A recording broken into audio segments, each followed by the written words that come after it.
Subscribe now and press the bell icon. Never miss an update.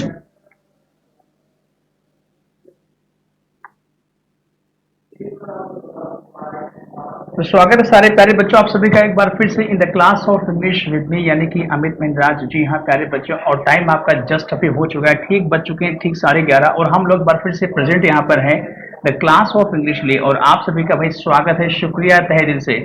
तो भाई जल्दी से आप लोग फटाफट ऑनलाइन आ जाइए। जितने बच्चे अभी यहाँ पर सेशन में आ चुके हैं, ज्वाइन कर चुके हैं प्यारे बच्चों, उनसे रिक्वेस्ट है कि भाई जल्दी से फटाक से आप सेशन को भाई शेयर कर दो ताकि और बच्चे यहाँ पर जुड़ सकें और यहाँ पर डिस्कशन कर सकें और सेशन को ज्वाइन कर सकें। ठीक है प्यारे बच्चों, तो शुरुआत भाई हमारी यहाँ पे हो चुकी है एक बार फिर से एज यूजुअल। जी हाँ, हमेशा की तरीके से एक बार फिर से आपके सामने क्वेश्चन यहाँ पे आ चुका है, लेकिन उसके पहले सबसे पहले मेरे सारे बच्चों को भाई हैप्पी दशहरा, और सारे बच्चे भाई हमेशा खुश रहें। जल्दी से दशहरे की इस पावन अवसर पर नेक्स्ट दशहरा आने से पहले सारे बच्चे भाई कहीं ना कहीं सिलेक्शन पा जाएं, ऐसा आशीर्वाद मेरा सभी बच्चों के लिए है।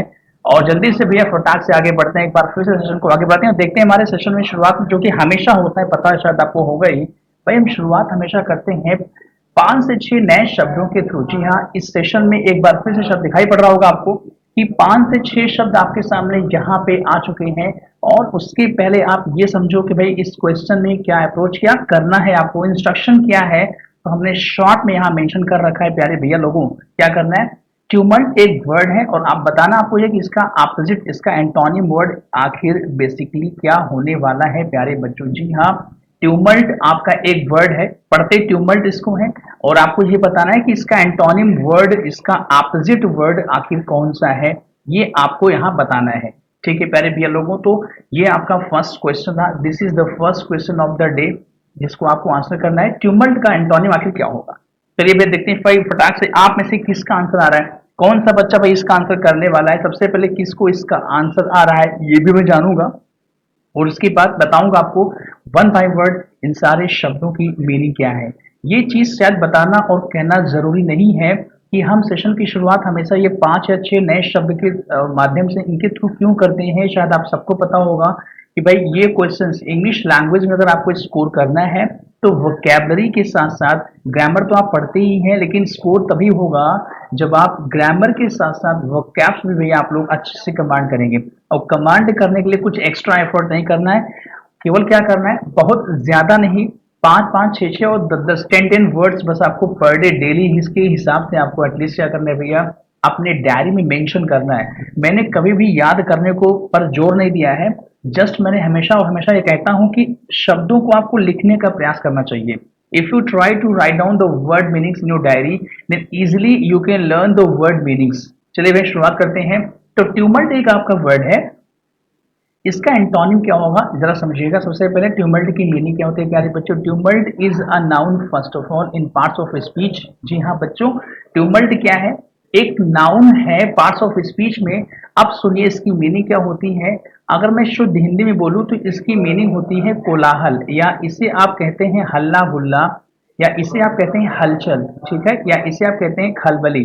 ठीक है प्यारे भैया लोगों, तो ये है आपका ट्यूमल्ट, हलचल, खलबली, घबराहट, कोलाहल आप इसे कहते हैं, या आप इसे कहते हैं इंग्लिश में अ स्टेट ऑफ, इसे आप बच्चों कहते हैं a state of confusion, a state of confusion and noise, यानी कि जहां पर क्या हो, बहुत तेज से भाई हल्ला गुल्ला शोर शराबा मचा हो और बड़ा सा कंफ्यूजन की स्थिति हो कि क्या हो रहा है क्या नहीं हो रहा है, क्या करना चाहिए। इस सिचुएशन को आप बोलते हैं ट्यूमल्ट, इसे आप प्रोनाउंस करते हैं ट्यूमल्ट प्यारे बच्चों, इसको बोलते हैं a state of confusion and noise. ठीक है प्यारे बच्चों, बस सिर्फ आपको ये बताना है कि ट्यूमल्ट का एंटोनिम, इसका एंटोनिम आखिर इनमें से कौन सा वर्ड है, इसका विलोम शब्द बताना आपको, इसका विलोम शब्द आखिर कौन है। देखिए प्यारे बच्चों, सबसे पहले आप जानिएगा ऑप्शन नंबर ए की मीनिंग क्या हो सकती है। तो ऑप्शन नंबर ए यहाँ पे लिखा है जिसका मतलब होता है कमोशन। जी हाँ प्यारे बच्चों, commotion is also a noun. और समझिएगा कमोशन का मतलब भी होता है वही जो मतलब होता है टमल्ट का। ये भी ट्यूमल्ट का सिनोनिम है कमोशन, का मतलब भी होता है अफरा तफरी का माहौल, घबराहट भरा एक माहौल, हलचल, कोलाहल, खलबली। ठीक है, इसे कमोशन क्या हो गया, वो ट्यूमल्ट का सिनोनिम है। वैसे ही प्यारे बच्चों आपका जो है ये फैड भी होगा। एक सेकेंड, सॉरी, फैड आपका वो नहीं है, I am so sorry. Fad का मतलब भाई हलचल घबराहट नहीं है, बल्कि फैड का मतलब होता है, हालांकि फैड भी आपकी एक नाउन है। फैड को आप बोलते हैं प्यारे बच्चों मैनिया, फैड को बोलते हैं मैनिया, आप फैड को बोलते हैं क्रेज, ठीक है। तो फैड को आप बोल सकते हैं कल्ट, CULT, कल्ट, यानी कि फैड, फैड का मतलब होता है धुन। जैसे कहते हैं किसी चीज की धुन लग जाती है ना भैया कि मैं ये काम करके रहूंगा, ये काम मुझे करना है, तो ये है फैड। तो फैड एक्चुअल ट्यूमल्ट का सिनोनिम बिल्कुल भी नहीं है, और फैड का मतलब होता है मैनिया, या आप इसे कहते हैं क्रेज, या आप इसे कहते हैं कल्ट, ठीक है, जिसको आप हिंदी में कहते हैं धुन। क्रेज, कल्ट या मैनिया प्यारे बच्चों, फैड आपका एक धुन है कि भाई मुझे इस चीज को लेके धुन लग गई है, लगन लग गई है, मैं इस चीज को करके रहूंगा, वो आपका होता है फैड। तो कमोशन जो कि ट्यूमल्ट का सिनोनिम हुआ। इसके बाद प्यारे बच्चों सी वर्ड पे आते हैं, क्लेमर। देखो क्लेमर का मतलब क्या होता है, क्लेमर भी आपका एक नाउन है, ठीक है भैया, ये भी एक नाउन है। इसका मतलब भी होता है शोर शराबा हल्ला गुल्ला, ठीक है, इसका मतलब भी होता है शोर शराबा हल्ला गुल्ला, इसका मतलब भी होता है। और ये भी कहीं ना कहीं क्या है, ये भी प्यारे बच्चों आपका कमोशन और ट्यूमल्ट का सिनोनिम हुआ। तो ये वर्ड भाई आपका सिनोनिम हो गया ट्यूमल्ट का। आगे आपका रंपस है, जी हाँ, रंपस आपका वर्ड है। रंपस भी also, it is also a noun, और इसका मतलब भी होता है भाई शोर शराबा हल्ला गुल्ला। यानी कि ये रंपस जो शब्द है, ये भी जो है वो जो क्या है प्यारे बच्चों, ट्यूमल्ट का सिनोनिम हुआ। तो जरा देखिएगा, एक तो ऑप्शन ऑप्शन नंबर ए हो गया, फिर आपका ऑप्शन नंबर सी हो गया, और आपका डी वाला हो गया। ये तीनों जो शब्द हैं, रंपस, क्लेमर और कमोशन, ये ट्यूमल्ट के सिनोनिम हुए। बात करते हैं अट्रैक्सी की। जी हाँ, ये है आपका प्यारे बच्चों अट्रैक्सी, और अट्रैक्सी एक नाउन है। देखिए इसका मतलब क्या होता है, इसका मतलब होता है प्यारे बच्चों a state of serene calmness, sorry, state of serine calmness, मतलब इसका प्यारे बच्चों ये होता है जहां पर शांति की परम अवस्था हो, यानी कि जो बहुत शांति का माहौल हो। आई स्टेट मतलब एक ऐसी अवस्था, आई स्टेट ऑफ सेरीन कामनेस, मतलब आप इसे कहते हैं जहां शांति की परम अवस्था, जहां बहुत ज्यादा शांति फैली हो, उसे आप कहते हैं प्यारे भैया अट्रैक्सी। और आप जरा देखिएगा, यही होगा प्यारे बच्चों आपका एंटोनिम। क्या होगा, ट्यूमल्ट का जो विलोम होगा वो हो जाएगा भैया अट्रैक्सी। तो answer will be option number E. Tumult का एंटोनिम हुआ ऑप्शन नंबर ई, जिसका मतलब होता है अट्रैक्सी, ATRAXY। ये हो गया ट्यूमल्ट का एंटोनिम। तो भाई सेशन की शुरुआत हमने इस 5 से 6 नए शब्दों के माध्यम से की। अब शुरुआत करते हैं भाई आज की सेशन की कुछ क्वेश्चंस के थ्रू। जी हाँ प्यारे बच्चों, शुरुआत यहाँ से फटाफट होने वाली है। थोड़ा सा क्वेश्चंस के नंबर शायद आपको थोड़ा सा डिस्टर्ब करेंगे, बट नंबर को यहाँ समझिएगा, ये आपका 16 to 20 नहीं है, बल्कि आपका ये क्वेश्चन नंबर फ्रॉम 1 to 5 है। तो ये आपका फर्स्ट क्वेश्चन हुआ, मैं यहाँ नंबर कर दे रहा हूँ। ये आपका प्यारे बच्चों फर्स्ट सेंटेंस है, और समझिए इस क्वेश्चन में क्या करना है। क्वेश्चन बहुत इजी है, शायद आप देख के समझ गए होंगे क्वेश्चन में क्या अप्रोच रखनी है, क्या करना है। क्वेश्चन आपका फिलर्स का है, फिल इन द ब्लैंक्स का है। इसमें एक सेंटेंस आपका क्वाइट इजी सेंटेंस आपको दिया गया, जो कि एक सोशल बेस्ड क्वेश्चन है। एक सिंगल स्पेस यहाँ पे दिया है, और स्पेस को आपको फिल करना है।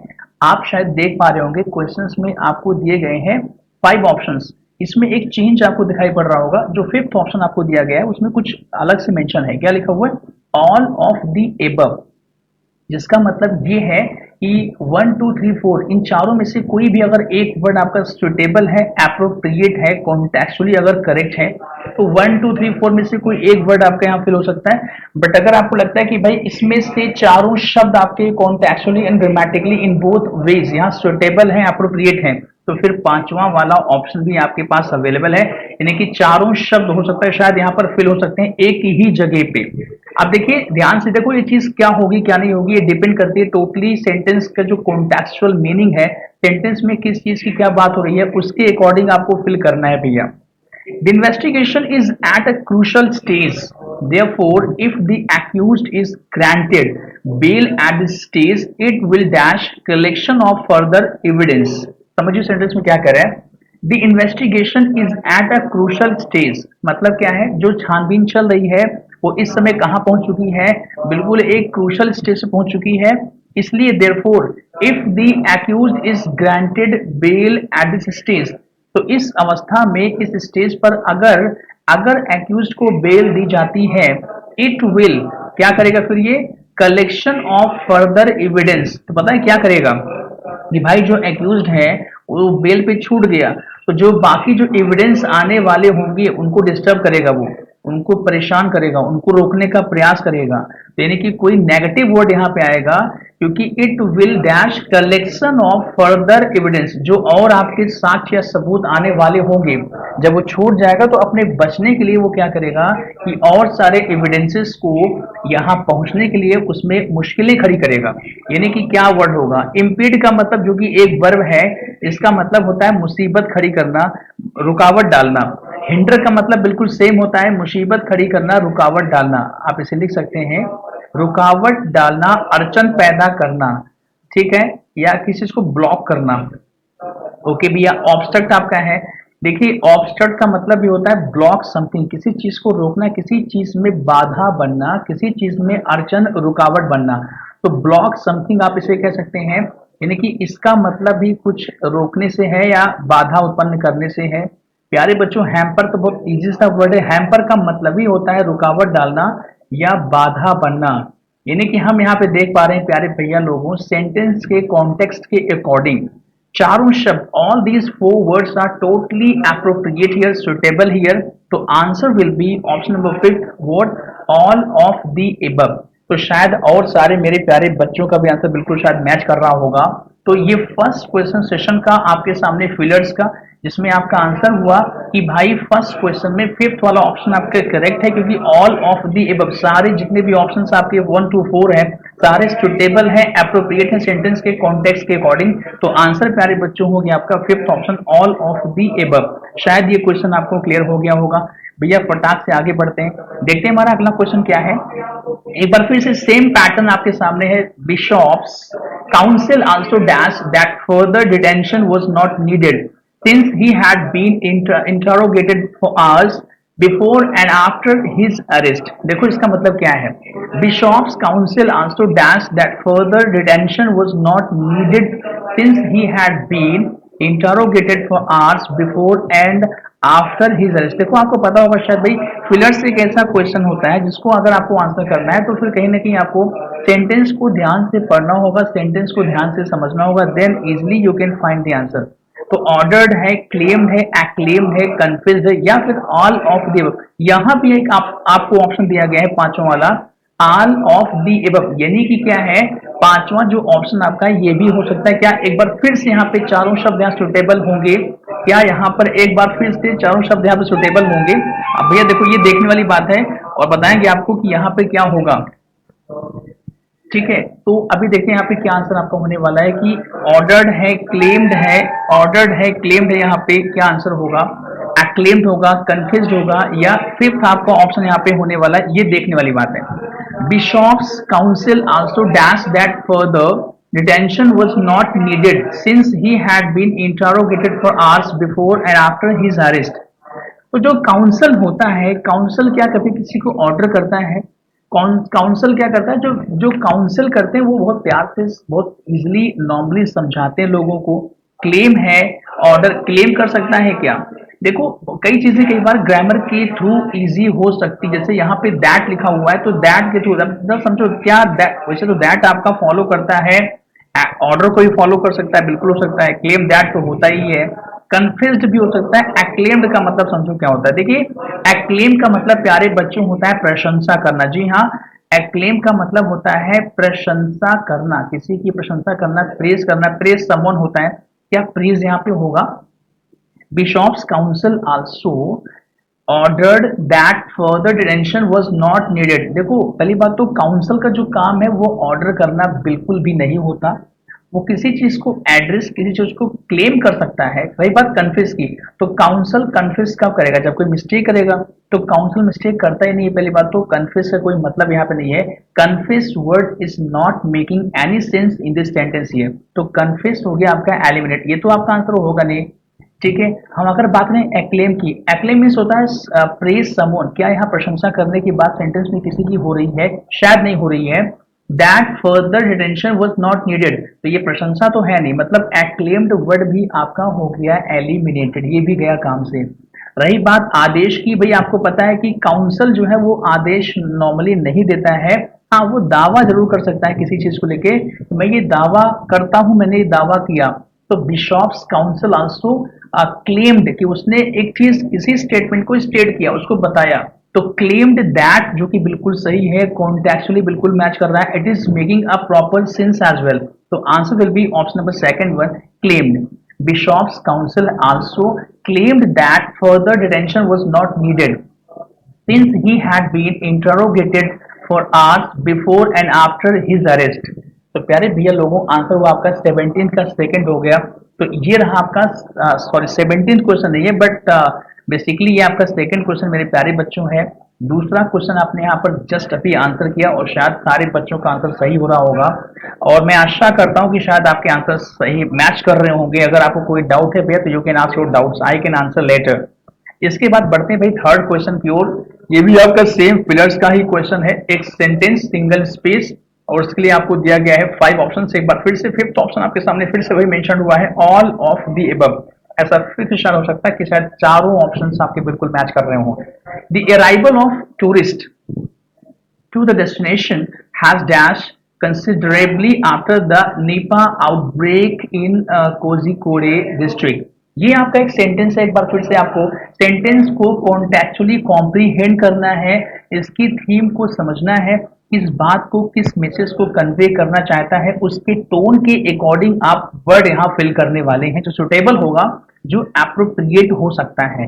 The arrival of tourist to the destination has dash, यानी कि जो टूरिस्ट का अराइवल है, जो टूरिस्टों का जो एक आगमन है कहाँ पे, इस मंजिल पर, डेस्टिनेशन पर, हैज डैश उसको क्या किया गया है, considerably after the Nipah outbreak. देखो आउटब्रेक का मतलब होता है तेजी से किसी चीज का फैलना, किसी चीज का स्प्रेड होना तेजी से, और Nipah was a kind of virus in Kozhikode district. मतलब यह है भाई वायरस के फैलने की वजह से जो टूरिस्ट बाहर से आ रहे हैं, तो कहीं ऐसा ना हो कि वो भी इसमें जो है, इसमें वो भी आके शामिल हो या वो भी इसको आके फैला दें, तो कहीं ना कहीं उनको क्या क्या होगा, उनके अराइवल को क्या सर्ज करेगा। देखो सर्ज का मतलब होता है किसी चीज को आगे बढ़ाना, प्रोसीड करना। तो भाई देखो ये तो बिल्कुल कॉन्टेक्चुअली मिसमैच कर रहा है, क्योंकि भाई क्या है कि जो आउटब्रेक है निपा वायरस का वो सब तक ना फैले या उसके फैलने में और तेजी ना आए, इसीलिए तो भाई क्या है कि टूरिस्टों के जो अराइवल है उसको प्रोसीड नहीं किया जाएगा, उसको क्या किया जाएगा, जो भी किया जाएगा, लेकिन प्रोसीड तो नहीं होगा। तो मतलब सर्च आपका बिल्कुल नहीं, इंजॉयड होगा, नॉट एट ऑल। देखो रिपल्स का मतलब प्यारे बच्चों होता है रिजेक्ट। देखो रिपल्स आपका हो सकता है, लेकिन रिपल्स आपका प्यारे बच्चों फर्स्ट फॉर्म में है, और आप देख पा रहे हो कि सेंटेंस आपका सेकेंड फॉर्म यानी कि पास्ट में जा रहा है। पास्ट में जाने का मतलब सॉरी नॉट पास्ट में, क्योंकि यहाँ पे हैज लिखा हुआ है और हमेशा हैज फॉलो करता है वर्ब की थर्ड फॉर्म को, आप देख पा रहे होंगे। थर्ड फॉर्म क्या रिपल्स में है? जी नहीं, रिपल्स आपकी वर्ब की फर्स्ट फॉर्म है। अगर रिपल्स थर्ड फॉर्म में होता, क्योंकि हैज किसको फॉलो करता है, थर्ड फॉर्म फॉलो करता है, जो कि है नहीं, तो रिपल्स फर्स्ट फॉर्म में होने की वजह से ग्रामेटिकली हो गया आपका क्या, ये बच्चा इसका आंसर तो नहीं होगा। बचा आपका सिर्फ एक वर्ड डिक्लाइन। देखो डिक्लाइन का मतलब होता है इनकार करना, जी हाँ, और डिक्लाइन आपका थर्ड फॉर्म में यहाँ पे है भी। मतलब क्या होगा प्यारे भैया लोगों, decline is the right answer, यानी कि थर्ड वाले सेंटेंस में the arrival of tourist to destination has declined considerably after the Nipah outbreak in Kozhikode district. मतलब क्या है भैया, decline is the right answer in this question. तो ये आपका थर्ड क्वेश्चन हुआ, और आपका शायद आंसर सबका मैच कर रहा होगा भाई। थर्ड क्वेश्चन में decline is the right answer, जो कि आपका बिल्कुल परफेक्टली मैच कर रहा है सेंटेंस के कॉन्टेक्स्ट के अकॉर्डिंग। ये आपका थर्ड क्वेश्चन हुआ। एक बार फिर से आइए बढ़ते हैं और देखते हैं हमारा फोर्थ क्वेश्चन क्या है। सारे बच्चों आप सभी का स्वागत है एक बार फिर से। आप लोग इसमें देख रहे हैं the class of English with me, और आप डिस्कशन कर रहे हैं इस समय क्वेश्चन किसके, 5 क्वेश्चन का एक प्यारा सेट हम लोग देख रहे हैं किस चीज का भाई, फिलर्स का। The spectacular show by Tata Motors in September clearly indicates that the company's new generation cars and are now finding buyers even in dash times। जरा देखिएगा भाई कैसा समय, कैसे समय में, किस टाइप के समय में, डेंस टाइम होता है क्या, कमेंडेटरी होगा या इनेप्ट होगा या स्ट्रेनुअस होगा या ऑल ऑफ दी एबव होगा। एक बार फिर से अगला क्वेश्चन आपके सामने यहाँ पे है, और देखना भी क्या आंसर होगा। डेंस है, कमेंडेटरी है, इनेप्ट है, स्ट्रेनुअस है। देखिए यहाँ पे क्या आंसर होगा। The spectacular show by Tata Motors in September clearly indicates, किस बात को लेकर के, that the company's new generation cars are now finding buyers. जो कंपनी की नई जनरेशन है, उनकी जो नई जनरेशन कारें हैं, वो क्या क्या फाइंड कर रही हैं, बायर्स फाइंड कर रही हैं। इवन किस तरह के हालात में, इवन इन, इवन का मतलब होता है इवन इन, किस तरह के हालात में। तो भाई देखो, डेंस का मतलब होता है घना, तो क्या घना मतलब घने टाइम में तो होता नहीं भाई। देखिए कमेंडेटरी का जो मतलब है बच्चों, देखो इसका मतलब होता है कमेंडेटरी का समथिंग लाउडेबल, समथिंग प्रेज वर्दी। देखो इवेंट का मतलब क्या है, जब इसके पहले कोई नेगेटिव बात हो रही है कि भाई जो न्यू जनरेशन जो कारें वो फाइंड कर रही है क्या, इवेंट इन, इवेंट का मतलब है कि जो थोड़ा सा एक हार्ड टाइम है, जो एक टफ टाइम है, मतलब कठिन समय में, आप बोलते हैं हिंदी में कठिन समय चल रहा है भाई इस समय, तो कठिन समय में हार्ड टाइम या टफ टाइम। और कमेंडेटरी यहाँ थोड़ा सुटेबल नहीं है, जो कमेंडेबल टाइप का होता है ये तो प्रशंसनीय टाइम तो नहीं होगा, ठीक है, क्योंकि इवेंट लगा हुआ है। और जब अगर अगर टाइम सुखद समय होता है, अगर बढ़िया समय जा रहा है, तो भाई बढ़िया समय इवेंट नहीं लग सकता। जैसे आप कहें कि भाई इस कठिन समय में भी आपने ईमानदारी को नहीं छोड़ा है, तो you have not left honesty even in this tough time और डिफिकल्ट टाइम। तो इवन बता रहा है कि भाई टाइम आपका टफ होगा, कमेंडेटरी बिल्कुल नहीं होगा। डेंस की तो भाई डेंस बिल्कुल मैच नहीं कर रहा है। देखो इनेप्ट की बात कर लो। इनेप्ट पहली बात तो प्यारे बच्चों आपका एक एडजेक्टिव है, और देखिए इसका मतलब क्या होता है, इसका मतलब होता है अनस्किल्ड, यानी कि वो इंसान जो स्किल्ड ना हो, जो थोड़ा सा स्किल्ड ना हो, उसे आप कहते हैं अनस्किल्ड, नौसिखिया टाइप का। तो क्या ये होगा, टाइम कभी इनर्ट नहीं होता, पहला क्वेश्चन है। स्ट्रेनुअस, देखो स्ट्रेनुअस एक एडजेक्टिव है, और प्यारे भैया लोगों स्ट्रेनुअस का मतलब होता है कठिन। जी हाँ, इसका मतलब होता है कठिन, जिसे आप कहते हैं हार्ड, जिसे आप कहते हैं हार्ड, जिसे आप कहते हैं टफ। तो यही आपका बिल्कुल सही आंसर होगा, यानी कि fourth option is the right one. Strenuous is the right answer, कठिन समय, तो जिसे आप हार्ड टाइम कहते हैं या टफ टाइम्स भी कह सकते हैं। तो answer will be option number fourth. ये रहा प्यारे बच्चों आपका फोर्थ क्वेश्चन फिलर्स का। और प्रेजेंट करते हैं आपके सामने लास्ट क्वेश्चन फिलर्स का। A handful of farmers dash at Kisan Ghat in the morning said that they were there for some mental peace। जी हाँ, एक बार फिर से आपके सामने प्यारे बच्चों एक सेंटेंस आ गया है, सोशल बेस्ड क्वेश्चन है, थोड़ा सा इजी हो सकता है आपके लिए आंसर करने के लिए। और ये आपका फिफ्थ क्वेश्चन आपके सामने स्क्रीन पर आ चुका है फिलर्स का। ए हैंडफुल ऑफ फार्मर्स, थोड़े बहुत फार्मर्स जो आपके हैं, थोड़े बहुत फार्मर्स का मतलब हैंडफुल मतलब होता है कि फार्मर्स का एक थोड़ा सा जो ग्रुप होता है, कहाँ पे थे वो, डैश एट किसान घाट, ठीक है, एट किसान घाट पे मतलब जो है इन द मॉर्निंग, ठीक सुबह सुबह ही, सेड उन्होंने क्या कहा, said that they were there, वो वहां पे थे, फॉर सम मेंटल पीस, थोड़ी सी आत्मिक शांति के लिए, थोड़ी सी मन शांति के लिए। तो क्या हीप होगा, या कन्वीन होगा, या स्क्वाडर्ड होगा, या स्टैग्ड होगा। समझिए मेरे प्यारे बच्चों क्या है। देखिए मैंने आपसे पहले बोल रखा है, फिलर्स का क्वेश्चन चाहे क्लोजर्स का क्वेश्चन हो, ये कौन सा वर्ड आएगा, ये डिपेंड करता है सेंटेंस का टोन क्या है, सेंटेंस का कॉन्टेक्चुअल मीनिंग क्या है, उसके अकॉर्डिंग ही आप इसको यहाँ पे फिल कर सकते हैं। तो ए हैंडफुल ऑफ फार्मर्स, थोड़े बहुत किसानों का एक जो समूह है, वो कहाँ क्या हुआ, वो किसान घाट पे इकट्ठा हुआ। क्या हुआ भैया, किसान घाट पे इकट्ठा हुआ। क्या आप हीप वर्ड लगा सकते हैं। वैसे हीप का मतलब एक ढेर होता है या इकट्ठा होना, लेकिन किस चीज का। देखो दो चीजें होती हैं, एक दो वर्ड आपके हैं, एक हीप एक आपका स्टैक है। देखो स्टैक और हीप दोनों एक टाइप के वर्ड हैं। देखो इसका मतलब क्या होता है, इसका मतलब होता है गेदर, गेदर समथिंग। प्यारे बच्चों इसका मतलब होता है gather something, one one above another. देखो इसका मतलब क्या होता है, gather something one above another का मतलब, देखो जैसे आपका ये चावल का बोरा है, इसके ऊपर एक आ गया, इसके ऊपर एक आ गया, इसके ऊपर एक आ गया, इसके ऊपर एक, तो ये इस टाइप का इकट्ठा करने को क्या बोलते हैं, gather something one above another.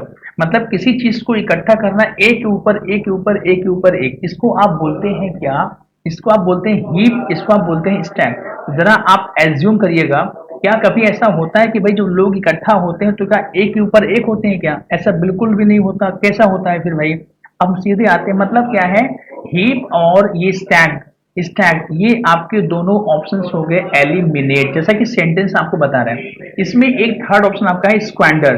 देखिए स्क्वेंडर का मतलब क्या होता है, पहली बात तो ये एक वर्ब है और इसका मतलब होता है वेस्ट करना। क्या वेस्ट करना? वेस्ट करना, स्पेशली मनी हो गया, चाहे पैसा उड़ाना हो गया, चाहे टाइम वेस्ट करना हो गया।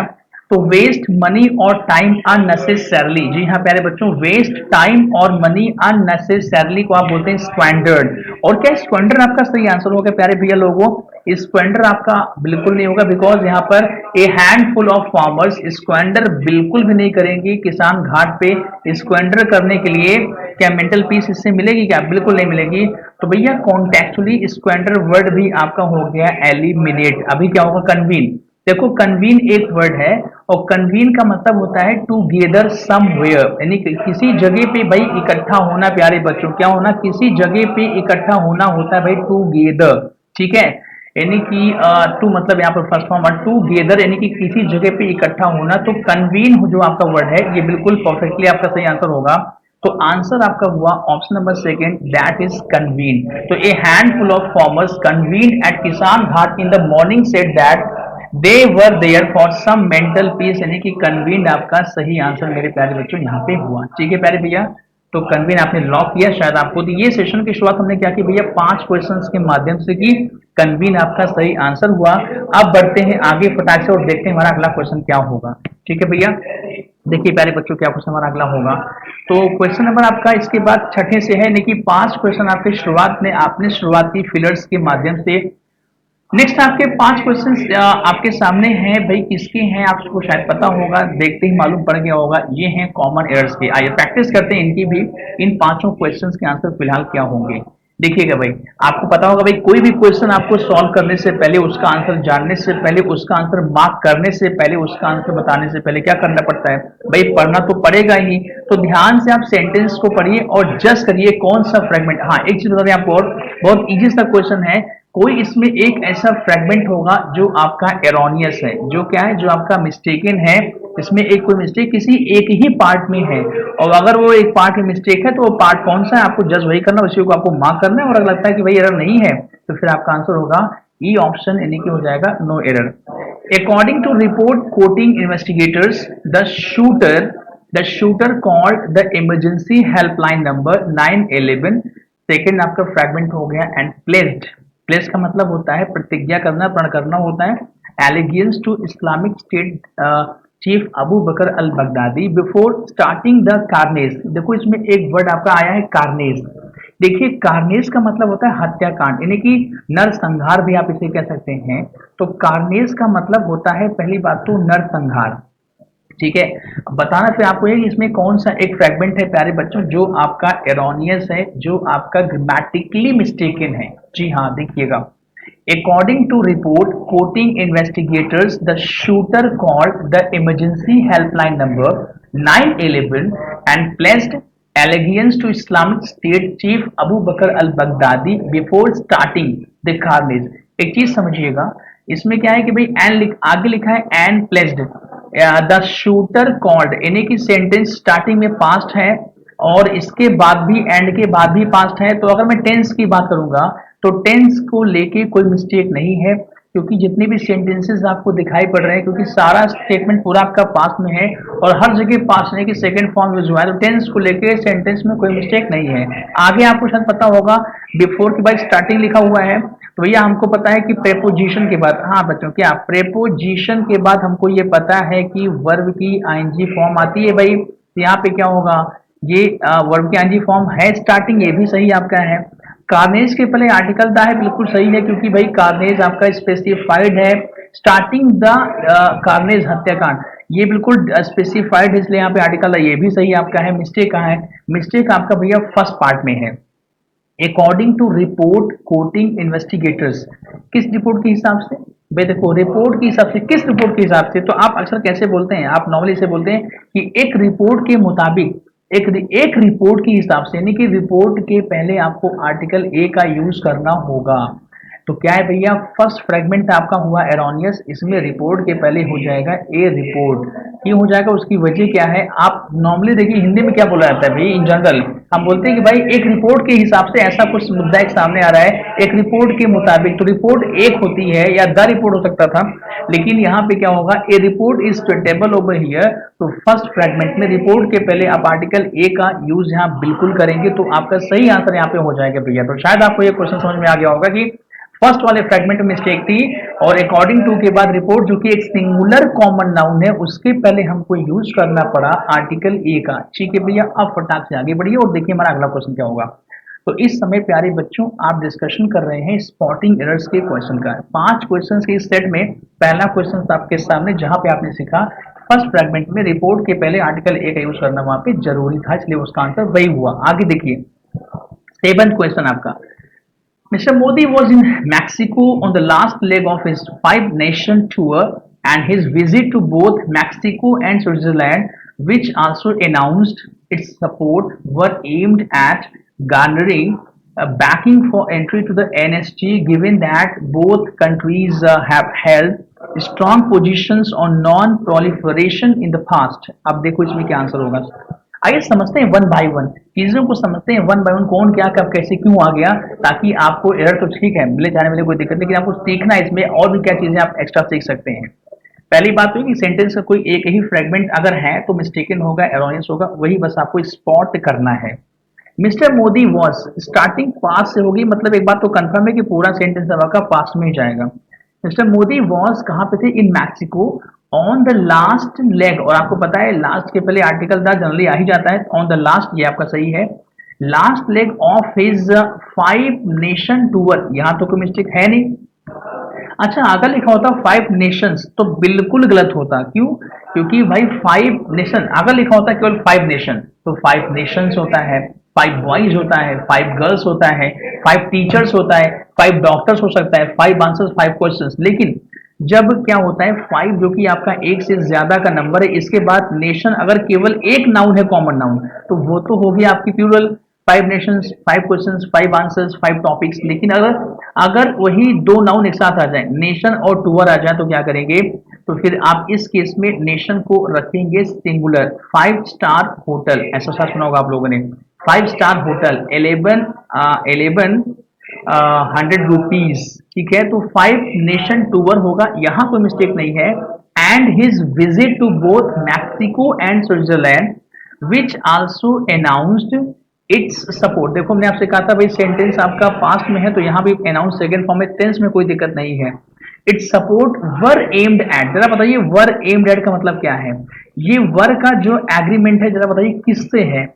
वर aimed at garnering banking, were aimed किसके लिए आ रहा है, ये भैया आ रहा है आपका विजिट के लिए। अब समझो वर कब आता है, जब राम होगा तो वाज आएगा, राम एंड श्याम होगा तो आएगा वर, अब बॉय होगा तो वाज होगा, बॉयज होगा तभी वर होगा। मतलब क्या है, देखिए ये जो इनकी देखो, एक होता है यात्रा, एक होता है यात्राएं। तो यात्रा कब होगा, जब कोई इंसान निकलता है किसी एक शहर, किसी एक गांव, किसी एक देश की यात्रा के लिए, तो विजिट होता है।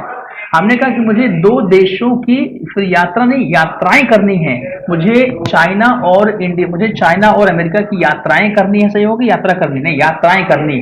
देखो यहाँ पे क्या है, बोथ मैक्सिको एंड स्विट्जरलैंड, यानी कि 2 देशों की तो यात्राएं होगा, मतलब क्या है, यहाँ प्यारे बच्चों होगा विजिट्स, और इसीलिए यहाँ पर वर्ब भी यूज हो रहा है।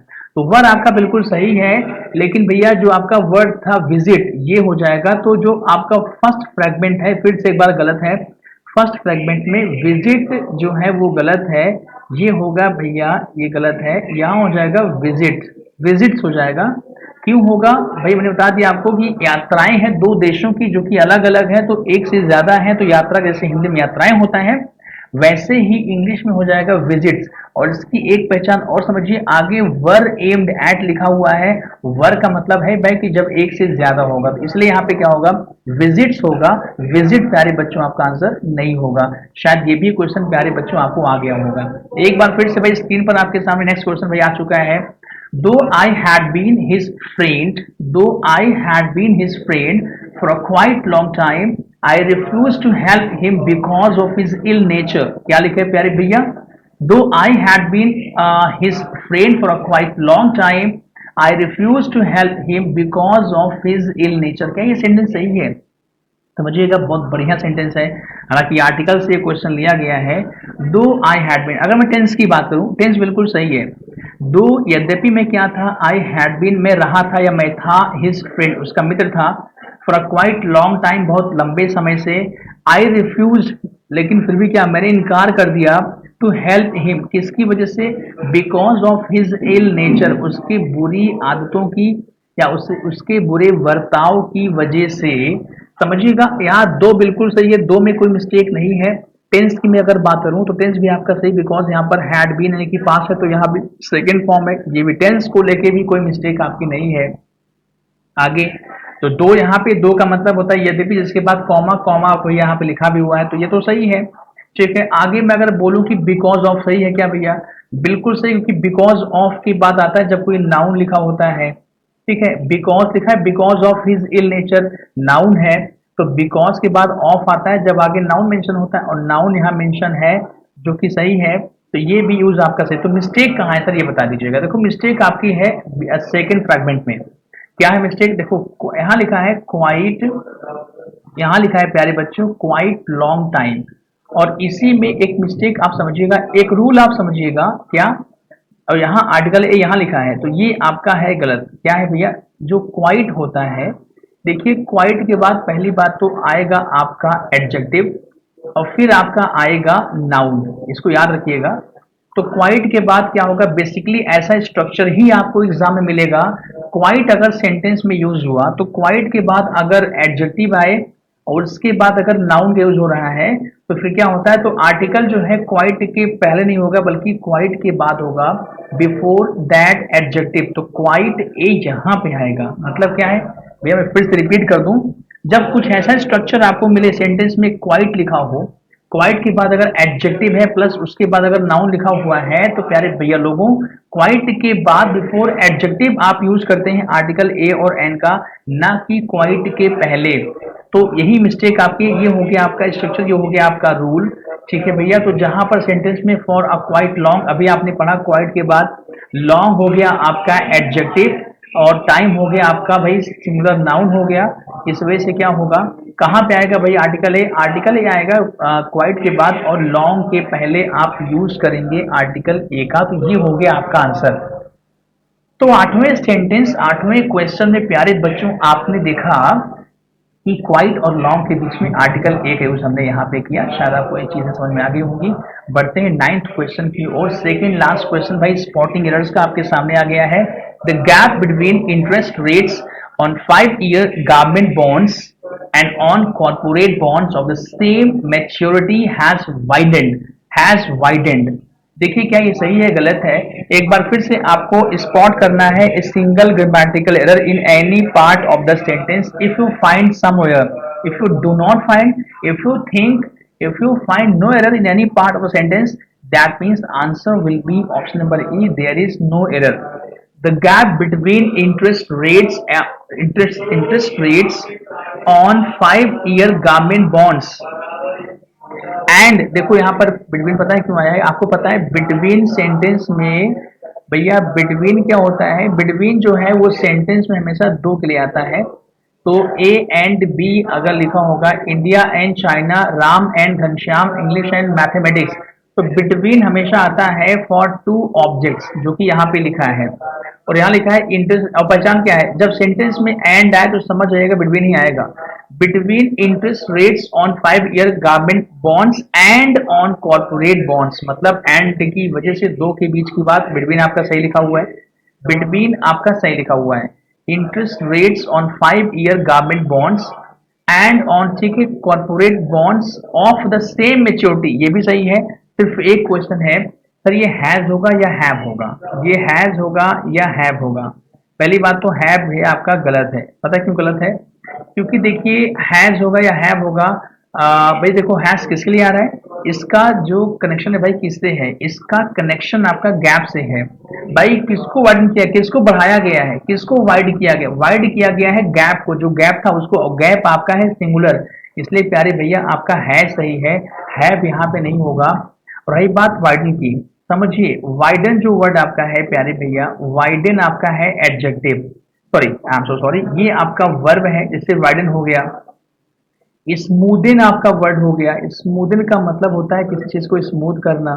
ठीक है, वीकेन हो गया। जी हाँ, वीकेन आपका वर्ड हो गया। स्ट्रेंथन आपका वर्ड हो गया। स्ट्रेंथन, स्ट्रेंथन आपका वर्ड हो गया। टाइटन मतलब टाइट करना आपका। ये जो एन लगा होता है, ये कुछ ऐसे वर्ब्स हैं, ये भैया आपकी वर्ब की सब फर्स्ट फॉर्म है। ये सब वर्ब की फर्स्ट फॉर्म है, जितनी भी हैं सारी वर्ब की फर्स्ट फॉर्म भैया। ठीक है, ये क्या कर रही है, ये फर्स्ट फॉर्म है, इनका ED form third third form होता है। वाइडेंड हो गया, स्मूथेंड हो गया, वीकेंड हो गया, स्ट्रेंथेंड हो गया, टाइटेंड हो गया। तो फिलहाल ये वर्ब की थर्ड फॉर्म वाइडेंड जो कि सही लिखा हुआ है। और आंसर है मेरे प्यारे बच्चों, देयर इज नो एरर। तो इस सेंटेंस में आंसर है नो एरर। मैं यहाँ मेंशन कर दूं तो क्या है प्यारे भैया, आंसर आपका है यहाँ पर नो एरर। शायद आपको ये आ गया होगा क्वेश्चन कि भाई यहाँ पर आंसर क्या होगा। Answer is now no error in this sentence.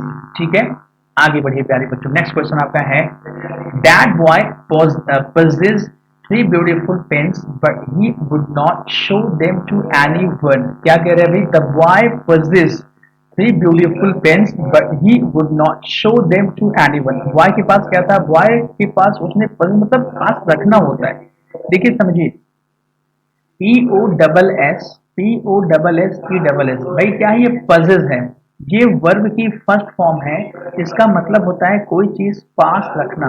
जी हाँ प्यारे बच्चों, इसको आप कहते हैं कोई चीज पास रखना। अब समझिए, आपको पता है कि जब हमारे पास जैसे अगर कहीं लिखा हो राम, राम कहता है, राम कहता है, तो राम से होगा, राम से होगा, तो राम तेज हो गया प्यारे भैया। बट अगर हम बोले कि लड़के कहते हैं, तो अगर बॉयज है तो क्या होगा, तो बॉयज से होगा, बॉयज तेज नहीं होगा, क्योंकि बॉयज आपका इससे ज्यादा है। तो यहाँ बॉयज से होगा, ना कि बॉयज तेज होगा। लेकिन यहाँ समझो, the boy possesses three beautiful pens but he would not show them to anyone. ये जो आपका भैया पजेज है ना प्यारे बच्चों, ये क्या होगा, ये पजेज आपका होगा पजेजेस। मतलब क्या है, यानी कि इसका मतलब होगा, या तो आप इसे करेंगे प्रेजेंट में, या तो आप इसे करेंगे P O double S E double S, आप इसे करेंगे पजेसेस, का मतलब होगा पजेसेस।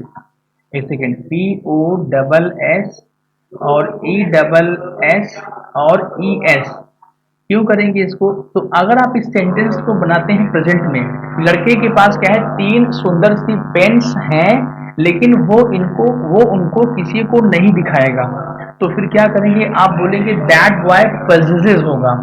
बट अगर आप इसको पास्ट में भी, क्योंकि यहाँ पे विल का फॉर्म वुड भी दिया है, तो आप अगर चाहें तो इसको पास्ट में भी कर सकते हैं। तो अगर आप पास्ट में करेंगे तो यहाँ कर देंगे पजेस, यानी कि इसका थर्ड फॉर्म आ जाएगा पजेस। सेकंड फॉर्म आ जाएगा P O double S E double S E D. देखो दोनों यहाँ पे आपका सही आंसर होगा।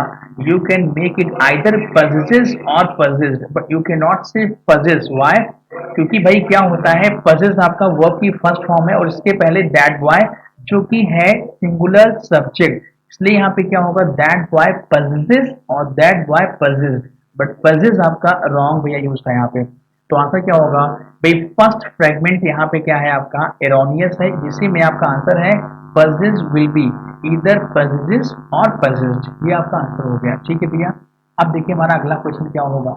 तो ये तो आपने देखे कि भाई 5 क्वेश्चंस आपके थे प्यारे बच्चों कॉमन एरर्स के। जी हाँ प्यारे बच्चों, ये 5 क्वेश्चंस आपके यहाँ पे थे कॉमन एरर्स के। अब 5 क्वेश्चंस आपके बचे और वो है भैया आपके पैरा जंबल्स के। Given below are 5 sentences A, B, C, D, and E. These are not in their proper sequence. Rearrange them so as to form a meaningful paragraph. Then answer the questions given below them. इसमें कुछ बताने की आवश्यकता नहीं है, क्योंकि हमने ऐसे क्वेश्चंस आपसे बहुत सारे करवा दिए हैं। और सबसे खास बात यहाँ पर ये होने वाली है, this is once again a social based paragraph, and these the sentences which are available here like A, B, C, D, and E. 5 sentences have been given to you, and the sequence in which they are available, they are present here. Like A is the one, B is the second, C the third, D the fourth, E the fifth one. जिस sequence में है, ये sequence आपका jumbled है, ये sequence शायद इनका सही नहीं है। बस आपको करना ये है कि इनको सही सीक्वेंस में मीनिंगफुली, यानी कि जिससे ये सेंटेंस को पैराग्राफ को मीनिंगफुल बनाए, इनको सही सीक्वेंस में आपको अरेंज करना है, प्रॉपर सीक्वेंस में इनको रखना है प्यारे भैया। सोशल बेस्ड क्वेश्चन शायद आप इसका आंसर आसानी से कर सकते हैं। अब इसका आंसर आप कैसे कर पाएंगे, कैसे करेंगे, अब यही बताना अब आपको। तो एक बार ध्यान से आइए पढ़ते हैं सेंटेंसेस को। द डीप डेसिडुअस, देखो इसमें एक वर्ड आ गया आपका डेसिडुअस। जरा समझिए पहले कि आखिर डेसिडुअस का मतलब होता क्या है प्यारे भैया। देखिए बहुत सिंपल सा वर्ड है डेसिडुअस। पहली बात तो एक आपका एडजेक्टिव है और इसका मतलब होता है पर्णपाती। व्हाट इज पर्णपाती? जिनकी पत्तियां जो है एनुअली क्या होती हैं, फॉल डाउन होती हैं। क्या होती है भैया? फॉल डाउन होती हैं। आपने देखा होगा जितने वृक्ष होते हैं तो नॉर्मली हर वृक्ष का क्या होता है, एक समय आने पर उनकी पत्तियां नीचे आती हैं, फिर नई पत्तियां उनमें वृक्षों में आती हैं।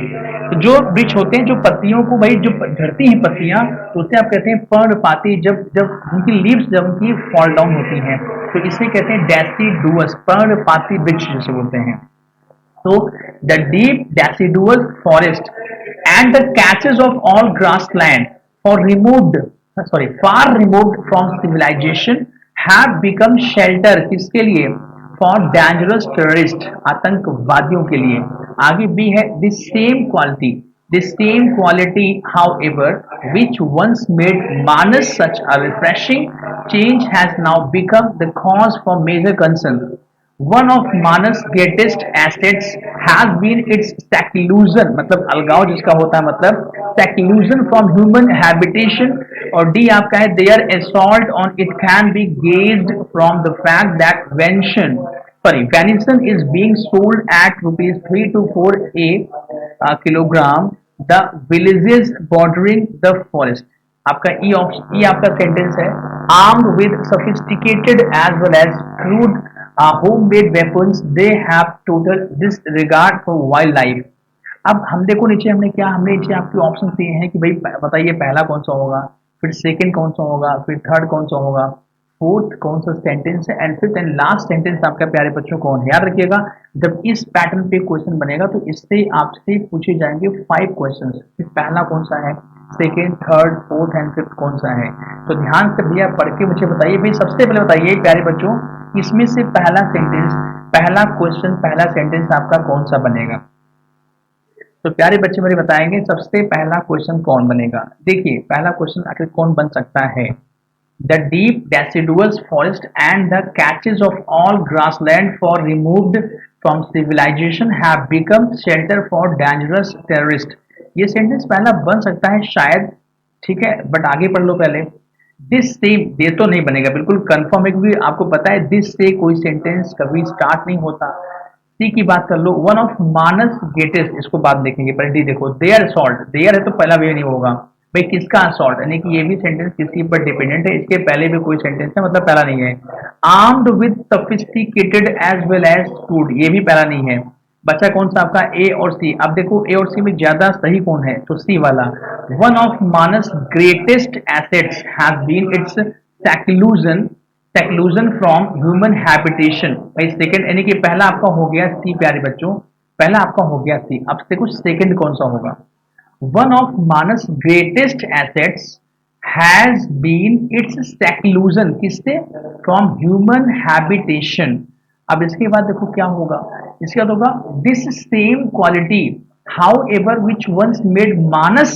देखो क्योंकि स्टार्टिंग मानस से और मानस का जो जस्टिफिकेशन है इसके बारे में जो और मैसेज कन्वे कर रहा है, जो और आगे बात बढ़ रही है, वो आपको कौन सा है, बी वाला है। तो this same quality however which once made Manas such a refreshing change has now become the cause for major concern। the major concern, ठीक है। देखो भाई कौन सी कंसर्न, कैसी कंसर्न की बात यहाँ पे कर रहा है। the deep deciduous forest and the catches of all grassland for removed from civilization have become shelter for, यही कंसर्न आपका भैया है। यानी कि सी के बाद बी आया और बी में कह रहा था कि this same quality however which once made Manas such a refreshing change has now become the cause for major concern। भाई कैसी बड़ी चिंता, चिंता किस चीज की। the deep deciduous forest and the catches of all grassland far removed from civilization have become shelter for dangerous terrorists। यही भैया इसकी मेजर कंसर्न है। तो ये हो गया आपका ए वाला भैया प्यारे बच्चों, हमारा थर्ड हो गया। पांचवा भाई कौन सा होगा। अब देखो किसकी बात कर रहा है, शेल्टर किसका, फॉर डेंजरस टेररिस्ट। आगे है आपका ई वाला, armed with sophisticated as well as crude homemade weapons, they have total disregard for wildlife. तो प्यारे भैया लोगों यहाँ पे सी के साथ बी हुआ, बी के साथ ए हुआ, थर्ड आपका हो जाएगा ई वाला ऑप्शन। ई हो गया armed with sophisticated as well as crude homemade weapons, they have total disregard for wild life. भाई बचा कौन सेंटेंस प्यारे बच्चों? सेंटेंस हमारा प्यारे भैया लोगों बचता है ऑप्शन नंबर प्यारे बच्चों हमारा बचा डी वाला। जी हाँ, डी। डी मतलब क्या है? देयर असॉल्ट यानी कि जो उनका हमला है on it can be gauge from the fact that venison is being sold at rupees 3 to 4 kilogram in the villages bordering at the forest, armed with sophisticated as well as crude homemade weapons, they have, sorry D is the last one, यानी कि D आपका हो जाएगा प्यारे भैया last वाला। नहीं देखो आंसर क्या हुआ आपका? सी, बी, ए, ई और डी, यानी कि पहला सी हुआ, फिर सेकंड बी हुआ, फिर थर्ड आपका ए हुआ, फोर्थ आपका ई हुआ एंड लास्ट सेंटेंस आपका डी हुआ। एक बहुत सिंपल सा क्वेश्चन आपके सामने यहाँ पे है, शायद आपको ये क्वेश्चन आ गया होगा। इसमें कोई डाउट अगर आपको तो you can ask me, I think there is no doubt in this question, quite easy question which I have given you. क्या होगा? सी, बी, ए और ई, डी हो गया। तो प्यारे बच्चों आज की इस क्लास में, आज के सेशन में हमने आपको 15 क्वेश्चंस की प्रैक्टिस कराई और शायद यहाँ पर बहुत से बच्चों के 15 में 15 भी होंगे, शायद बहुत सारे बच्चों के 15 में 14 भी होंगे और शायद कई बच्चों के 15 में 13, यानी कि जितने बच्चे यहाँ 15 क्वेश्चंस में 10 प्लस गए हैं भाई बहुत अच्छी बात है। और जस्ट कीप इट अप। और शायद आपके अगर 15 में 15 14 अगर 13 है तो बहुत बढ़िया, outstanding and super performance by all of you. But इतना है कि आपको प्रैक्टिस बंद नहीं करनी है। जिस रिदम के साथ आप लोग ये प्रैक्टिस कर रहे हो, बहुत सारे हमारे बच्चे ऐसे हैं, I can not forget one thing, ऐसे बहुत से बच्चे यहाँ पर हैं जो जब से मेरी क्लास स्टार्ट हुई है तब से वो हर सेशन में होते हैं भाई यहाँ, और पर डे, और ना केवल प्रेजेंट रहते हैं बल्कि अपने क्वेश्चंस को आंसर करने का प्रयास भी करते हैं। भैया इंप्रूवमेंट उनके अंदर है, ये दिख रहा है और ये बढ़ता ही जाएगा। और प्यारे बच्चों इस बार आईपीएस क्लर्क आपका है और आपका होने वाला, आपका होगा बिल्कुल, बस आप लगे रहिए। बाकी थोड़ा सा फोकस आप रीजनिंग और मैथ भी करते रहिए ताकि वहां से भी काम आपका बनता रहे। और रही बात जो सबसे बड़ी खाई है, जो एक डर है, वो है इंग्लिश। वो शायद आपके दिमाग से निकल तो चुका होगा। जो लोग सेशन में पर डे यहाँ पे आते हैं, सेशन को ज्वाइन करते हैं और अपना एफर्ट करते हैं, ये बिल्कुल डेड श्योर है कि शायद उनके दिमाग से जो एक फोबिया पहले हुआ करता होगा, इंग्लिश इज क्वाइट डिफिकल्ट, शायद अब जा चुका होगा। बट ऐसे ही प्यारे बच्चों आपको लगे रहना है, क्वेश्चंस को अटेंड करते रहना है। दशहरा भाई आज आपका दशहरा है तो thank you so much for that, और हैप्पी सभी लोगों को, हैप्पी दशहरा सभी लोगों को, प्यारे बच्चों को। आप लोग इसको अच्छे से मनाइए और इसके बाद अच्छे से पढ़ाई करते रहिए। अपनी पढ़ाई, अपने गोल, अपने टारगेट, अपने मोटो को बिल्कुल भूलिएगा मत। Just stay focused on your career. तो प्यारे बच्चों thank you so much for today session and फिर से हमारी मुलाकात होगी एक बार फिर से ठीक 11:30 बजे भाई। तो थैंक यू सो मच सारे प्यारे बच्चों, मुलाकात फिर से हमारी होगी अगली क्लास में। तब तक के लिए थैंक यू सारे बच्चों को एक बार फिर से आई से जय Hind and thank you class. Thank you प्यारे बच्चों भाई।